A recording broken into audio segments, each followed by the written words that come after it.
प्रादेशिक भूगोल है। प्रादेशिक भूगोल में अपना पाठ चल रहा था नेपाल। तो नेपाल के भौतिक भाग, नेपाल की जलवायु, नेपाल के आपको इससे पहले मैंने नेपाल के बारे में जो कुछ डिस्कशन कर चुके अपन। आज ऑनलाइन स्वागत में आपका फिर से एक बार स्वागत है। आप पढ़ रहे होंगे, आपका स्वास्थ्य ठीक होगा, ऑनलाइन क्लास में स्वागत है। आज पेपर स्टार्ट करते हैं।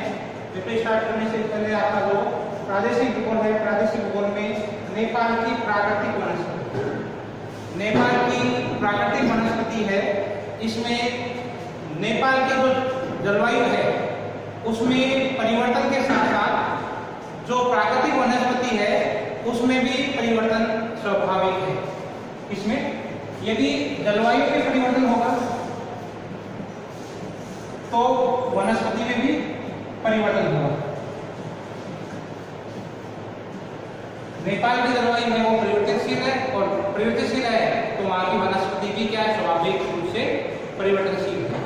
ऊंचाई के साथ साथ तापमान में परिवर्तन होता रहता है।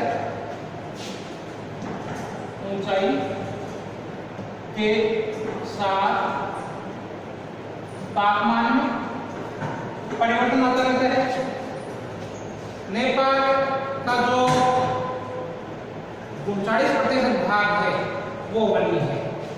नेपाल का 39% भाग है, ये आपका क्या है, वन्य है।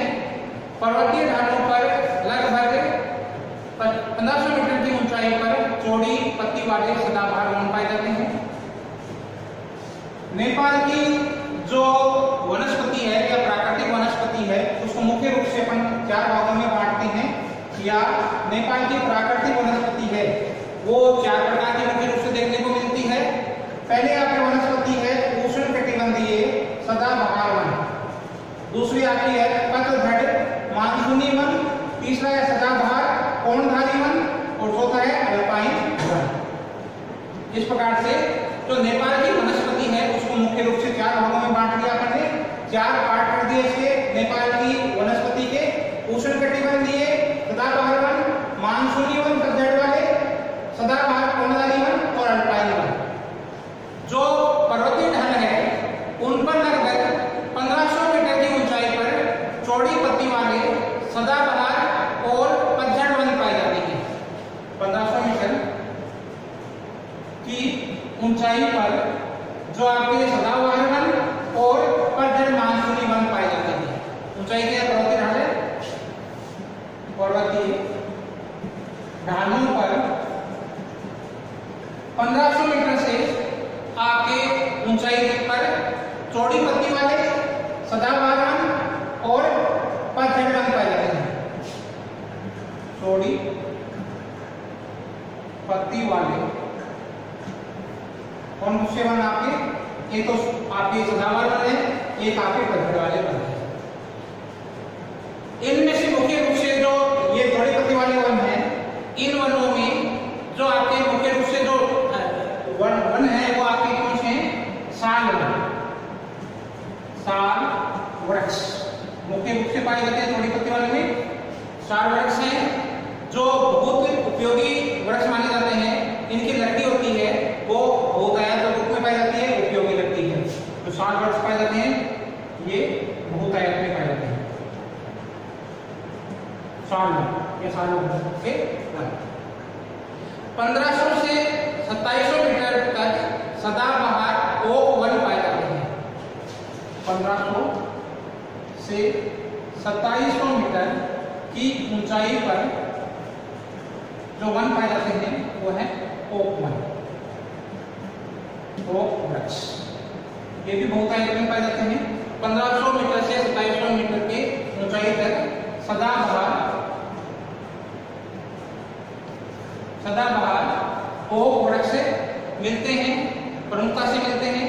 साथ में इसके मेपल और पाइन, मेपल और पाइन ये वृक्ष भी बहुतायत से मिलते हैं। ओक वृक्ष है, इनकी ऊंचाई 1500 से 2700 मीटर की मिलती पाई जाती है।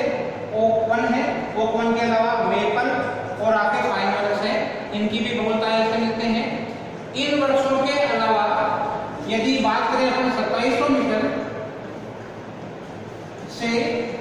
3100 मीटर की ऊंचाई पर 2700 मीटर से 3100 मीटर की ऊंचाई पर जो क्षेत्र है उसमें कोणधारी वृक्ष मिलते हैं। कौन से बने? कोणधारी वृक्ष मिलते हैं। ऊंचाई आपके 2700 मीटर से लेकर 3100 मीटर के मध्य। इससे अधिक ऊंचाई पर जाएंगे, इससे अधिक और ऊंचाई जाएंगे तो इन्हीं वर्षों में आपके जो कोणधारी वृक्ष हैं इनकी बात कर लेते हैं अपन। कोणधारी वृक्ष है, इनमें फर, लार्च, साइप्रस, स्प्रूस, इन वनों की बहुलता मिलती है। ये कोणधारी वन है। इनमें से मुख्य रूप से आपके कोणधारी वनों में लार्च है, फर है, साइप्रस है, स्प्रूस, ये वृक्ष मिलते हैं। इससे अधिक ऊंचाई पर जाने पर आपके वृक्ष आएंगे अल्पाइन तुल्य वन, आल्पस तुल्य वन या अल्पाइन तुल्य वन। आल्पस तुल्य वृक्ष। इससे अधिक और ऊंचाई पर जाएंगे, 3100 मीटर से अधिक ऊंचाई पर जाएंगे तो आपके आल्पस तुल्य वन है या अल्पाइन तुल्य वन है। और अधिक ऊंचाई पर जाएंगे तो पूरा भाग है वो हिमाच्छादित है, पूरा बर्फ से ढका हुआ भाग है। काठमांडू की घाटी है, काठमांडू की घाटी में घास मिलती है, घास की बहुलता है। काठमांडू की पूरी घाटी है वो प्लेन क्षेत्र है, उसमें आपके घास मिलते हैं। 2500 मीटर की ऊंचाई पर आपके छोटी वनस्पति मिलती है और फूलदार वन मिलते हैं। 2500 मीटर की ऊंचाई पर छोटी वनस्पति और फूलदार वृक्ष बहुलता से मिलते हैं। इससे अधिक ऊंचाई पर जाने पर वनस्पति का अभाव पाया जाता है क्योंकि ये बात है वर्णनासाधित है और अधिक ऊंचाई पर जाने पर वृक्षों की कमी मिलती है। नेपाल वन की दृष्टि से विशालता लिए हुए है। नेपाल में वन संपदा विशाल रूप से पाई जाती है किंतु धरातलीय दुर्गमता पूरा भाग क्या है? आपका पर्वतीय भाग है तथा सीमित साधन के कारण से इन जो वन है इनका समुचित रूप से उपयोग नहीं हो पाया है। नेपाल क्या है? वन क्षेत्र है, पर्वतीय क्षेत्र है, लेकिन क्या है कि दुर्गम पहाड़ियां हैं और सीमित साधन होने के कारण से इनमें जो जितना उपयोग होना चाहिए इन वनों का उतना समुचित रूप से इनका उपयोग नहीं हो पाया है। इसके बाद में बात करते हैं अपन नेपाल में मिट्टी या सोइल। नेपाल में जो मिट्टी है, नेपाल के तराई भाग है और मध्यवर्ती घाटियों में मध्यवर्ती भाग है नेपाल में। एक तो काठमांडू घाटी या घाटी क्षेत्र घाटियों में या तराई प्रदेश में। इन क्षेत्रों में क्या है कि आपकी या मध्यवर्ती भाग में है,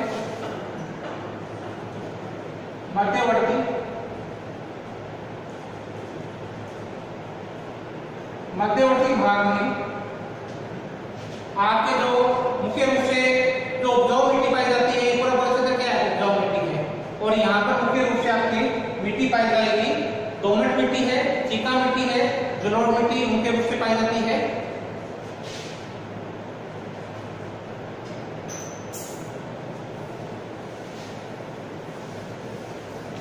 नेपाल में मिट्टियां और मिट्टियों को मुख्य रूप से नेपाल में तराई जो भाग है आपका मध्यवर्ती भाग है, घाटी वाला भाग है। इस घाटी वाले भाग में दोमट मिट्टी, चिका मिट्टी, जलोढ़ मिट्टी ये मुख्य रूप से पाई जाती है। भाग कौन सा है आपका? ये आपका भाग है आपका घाटीय भाग, घाटियों में या मध्यवर्ती भाग। इसमें मुख्य रूप से क्या है?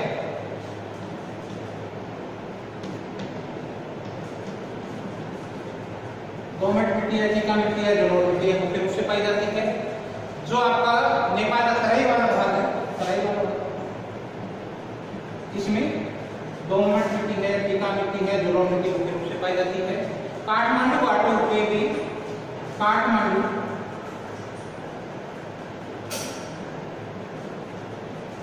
घाटी में मुख्य रूप से जलोढ़ मिट्टी पाई जाती है।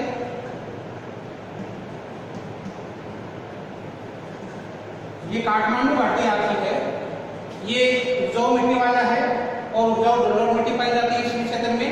मध्यवर्ती भाग ऊंचाई के साथ साथ धरातल पे, मध्यवर्ती भाग है उसमें ऊंचा जो धरातल है मध्यवर्ती भाग का, इस मध्यवर्ती भाग का ऊंचा धरातल है या ऊंचाई में आगे जो मिट्टी पाई जाएगी वो है पोर्टोलिक।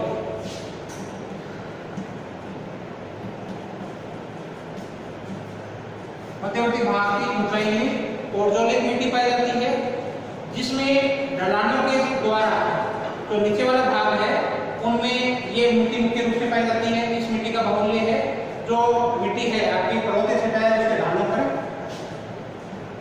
पर्वतीय ढालों पर इसकी बहुलता है पोर्टोलिक मिट्टी का। इस मिट्टी के अलावा जैसे जैसे ढलाना पर जाएंगे ढालू भाग पर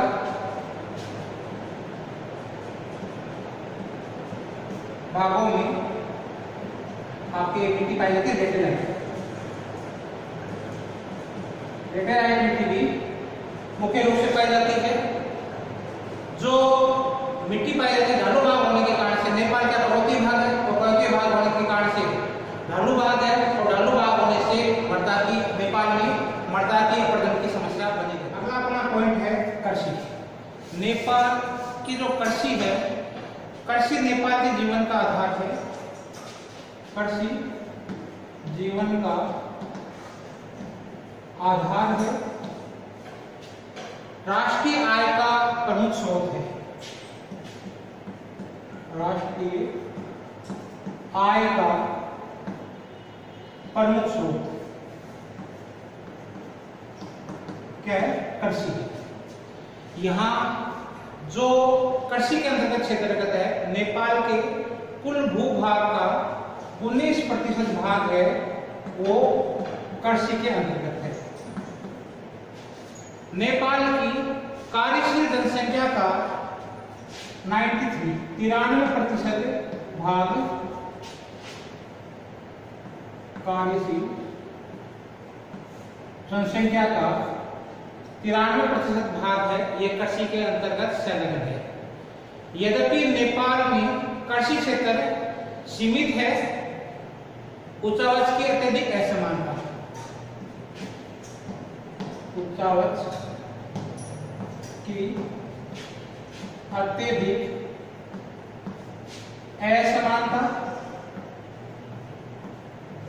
जलवायु की विषमता,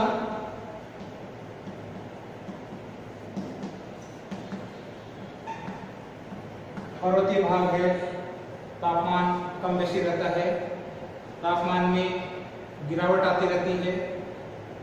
जो भाग है तीव्र ढाल है, तीव्र ढाल वाला भाग, इनके कारण से जलवायु की विषमता है, अत्यधिक विषम ढाल है। इन कारण से ये क्या है, ये नेपाल की कृषि में बाधा है, कृषि में बाधाएं उत्पन्न करती है, बाधाएं हैं, कृषि में बाधाएं हैं। किंतु जहां भी उपयुक्त दशाएं मिलती है, कृषि का समुचित विकास का प्रयास किया जाता है।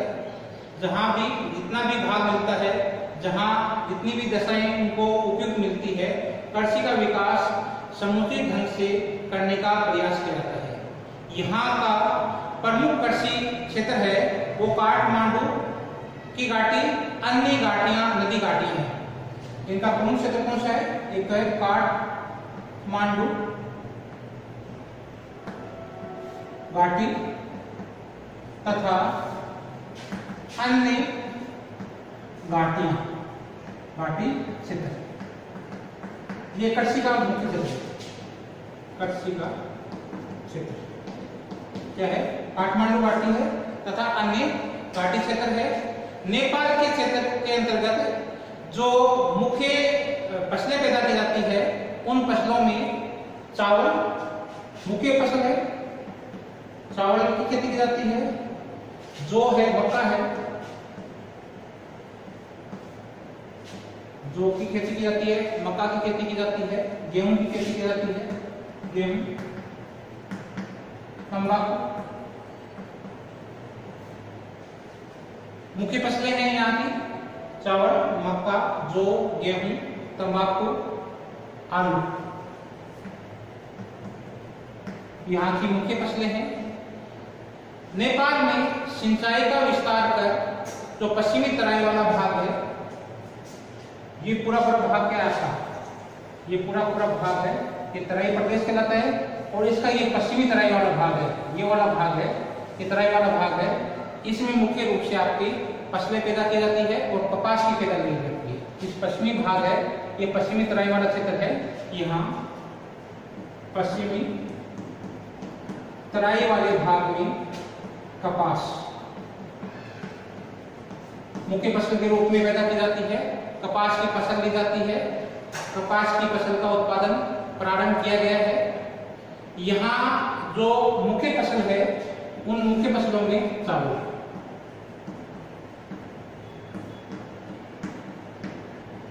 चावल नेपाल की प्रमुख फसल है। यहाँ खाद्यान्न में चावल का सबसे अधिक महत्व है, खाद्यान्न फसल है, सबसे अधिक महत्वपूर्ण है,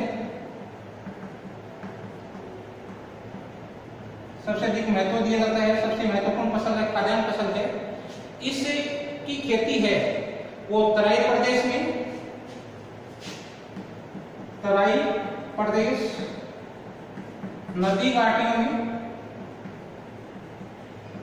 मुख्य रूप से जो पैदा की जाती है फसल चावल है। पर्वतीय ढालों के नीचे सीढ़ीनुमा खेत बनाकर भी कई जहां पर भी स्थान मिलता है वहां पर, जहां पर पर्याप्त मात्रा में वर्षा होती है वहां पर भी क्या है, चावल का उत्पादन किया जाता है। तो जहां पर्वतों का निचला भाग है,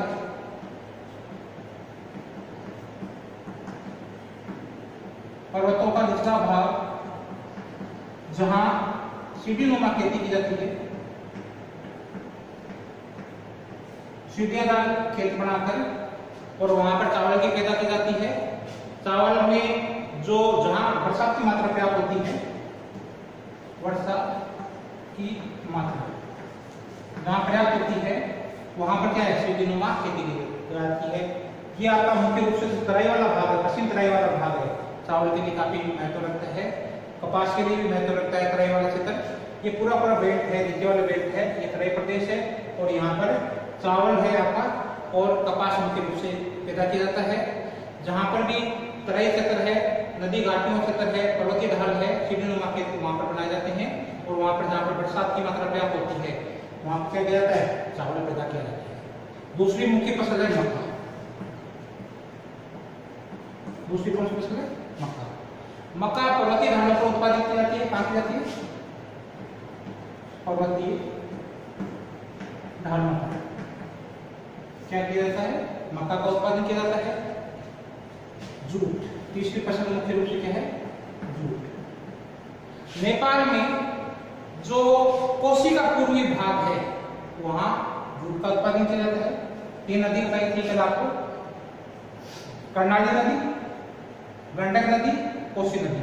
तो यह वाला भाग है, कोसी नदी का भाग है, पूर्वी भाग है, नेपाल के पूर्वी भाग में कोसी नदी बहती है और कोसी नदी का भी पश्चिमी भाग है। इस भाग में ये जो एरिया है इस क्षेत्र में जूट का उत्पादन किया जाता है। कोसी नदी का, कोसी नदी का पश्चिमी भाग क्या किया जाता है, जूट का उत्पादन किया जाता है। तंबाकू पूर्वी तराई क्षेत्र है, तंबाकू पूर्वी तराई क्षेत्र में, पूरी तराई क्षेत्र कौन सा हो गया आपका, ये पूरा भाग है, नीचे वाला भाग है, दक्षिणी भाग है नेपाल का, ये आपका तराई प्रदेश कहलाता है। और इस तराई का जो पूर्वी भाग है, तराई का पूर्वी भाग है, वहां पर क्या है, तंबाकू का उत्पादन मुख्य रूप से किया जाता है। पूर्वी भाग है आपका नेपाल का दक्षिणी और जो तराई प्रदेश है उसका जो पूर्वी भाग है, पूर्वी भाग में तंबाकू का उत्पादन किया जाता है। चाय, इलायची, इलम, चाय का उत्पादन है वो इलम क्षेत्र है उसमें, और भापा, इन क्षेत्रों में, इलम क्षेत्र और भापा क्षेत्र में चाय का उत्पादन है वो मुख्य रूप से किया जाता है। काठमांडू की घाटी है उसमें शताब्दियों से गहन खेती की जाती है। काठमांडू आपको बताया था मध्यवर्ती भाग है, इसमें घाटियां हैं और घाटियों में काठमांडू जहां पर इसकी राजधानी में महत्वपूर्ण क्षेत्र है काठमांडू घाटी। काठमांडू घाटी है, ये शताब्दियों से ही आपकी क्या है इस क्षेत्र में गहन खेती की जाती है। गहन खेती की मुख्य रूप से जो गहन मतलब कि वर्ष में 2-3 बार पैदा की जाती है फसलें, जनसंख्या अधिक है, बार बार फसलें पैदा की जाती है। तो काठमांडू घाटी है वो काफी उपजाऊ क्षेत्र है, आपको बताया था दोमट मिट्टी पाई जाती है इस क्षेत्र में और वहां पर अलग अलग प्रकार की फसलें उत्पन्न की जाती है। काठमांडू घाटी शताब्दियों से ही गहन कृषि के लिए प्रसिद्ध है। वर्तमान समय में इस क्षेत्र में जो नेपाल है, नेपाल के पूरे क्षेत्र में व्यापारिक फसलों की महत्व दिया जाने लगा है। अब क्या लगने लग गया है व्यापारिक फसल, नेपाल में व्यापारिक फसलों को अधिक महत्व दिया जाने लगा है। नेपाल के जो कृषि विकास है इस हेतु मुख्य रूप से क्या किया जाता है, सिंचाई का विस्तार किया जा रहा है, सिंचाई का विस्तार किया जा रहा है, उर्वरकों का उपयोग किया जा रहा है, बाढ़ संरक्षण किया जा रहा है, बाढ़ संरक्षण, जहां पर भी कृषि योग्य भाग है वहां सिंचाई का जो क्षेत्र है इसका विस्तार किया जा रहा है, बाढ़ क्षेत्र है उसका संरक्षण किया जा रहा है, उर्वरकों का प्रयोग किया जा रहा है। इसके साथ साथ में किसान है उनको ऋण, किसानों को ऋण उपलब्ध करवाया जा रहा है तथा विभिन्न प्रकार के उपकर प्रदान किए जा रहे हैं। उपकर प्रदान करके उनको प्रोत्साहित किया जा रहा है, उनको प्रेरित किया जाता है, उनको प्रोत्साहन प्रदान किया जाता है। नेपाल में कृषि के साथ साथ में पशुपालन का भी महत्व है, पशुपालन का भी बराबर महत्व दिया जाता है। कृषि के साथ साथ में पशुपालन को भी महत्व दिया जाता है। पशुपालन में मुख्य रूप से गाय और भैंस, पशुपालन में गाय तथा भैंस मुख्य रूप से पाली जाती है। गाय पशुपालन, गाय तथा भैंस को दूध तथा मांस दोनों उपयोग के लिए प्रदान किया जाता है, दोनों उपयोग लिया जाता है। मांस के लिए भी पाली जाती है और उससे दूध भी लिया जाता है। देश का जो पूर्वी भाग है उसमें इलायची का उत्पादन होता है। देश का ये पूर्वी भाग है, इस पूर्वी भाग आपका है इसमें इलायची का उत्पादन होता है। देश के पूर्वी भाग में इलायची का उत्पादन किया जाता है, जबकि जो घाटी क्षेत्र है, घाटी में संतरा और अनानास,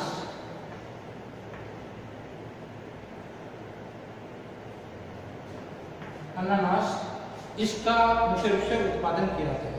तो जो नेपाल है, नेपाल का जो जीवन है या नेपाल का जो आधार, जीवन का आधार है वो कृषि, खनिज। नेपाल में खनिजों का लगभग अभाव पाया जाता है। वर्तमान समय में भूगर्भिक सर्वेक्षण किए गए तथा कुछ स्थानों पर खनिज उपलब्ध हुए हैं। नेपाल में खनिजों का अभाव पाया जाता है। वर्तमान समय में भूगर्भिक सर्वेक्षण किए गए तथा भूगर्भिक सर्वेक्षण करने से कुछ खनिजों का प्राप्त हुआ है देश में। वर्तमान समय में अभ्रक, नेपाल में अभ्रक का उत्पादन काठमांडू की जो पूर्वी घाटी है, काठमांडू का जो मध्यवर्ती क्षेत्र है, इस काठमांडू घाटी के काठमांडू घाटी के पूर्वी भाग में, काठमांडू घाटी के पूर्वी भाग में अभ्रक का उत्पादन है, ये मिला है, काफी भंडार मिले हैं और वहां पर उत्पादन कार्य है ये प्रारंभ कर दिया गया है। मुख्य रूप से आपको क्या है, अभ्रक। इसके अलावा जो नेपाल है उसमें सीमित मात्रा में आपका लिग्नाइट का है, तांबा है, कोबाल्ट है, लोहा है, इसका उत्पादन भी किया जाता है।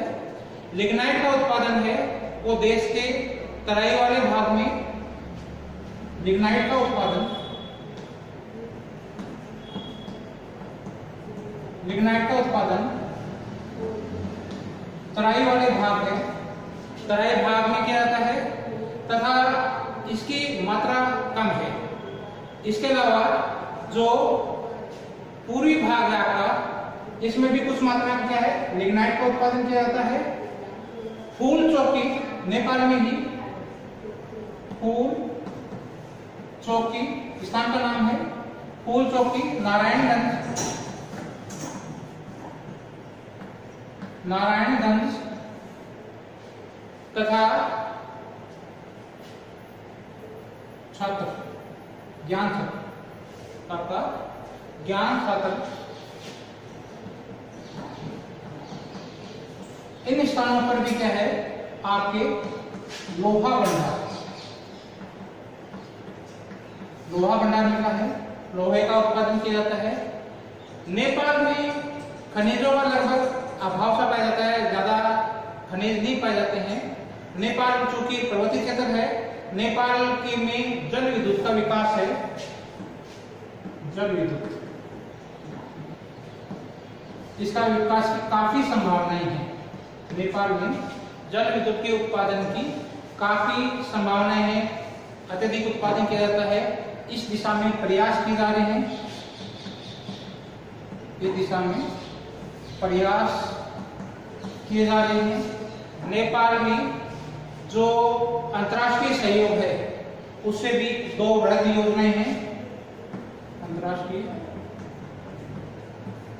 सहयोग से दो वृहद परियोजनाएं कार्यरत हैं। भारत भी नेपाल को जल विद्युत के उत्पादन में प्रोत्साहित कर रहा है, उनको सहयोग प्रदान कर रहा है। जल विद्युत की काफी संभावना है और भारत भी इसमें जल विद्युत को उत्पादन में नेपाल की खूब सहायता कर रहे हैं।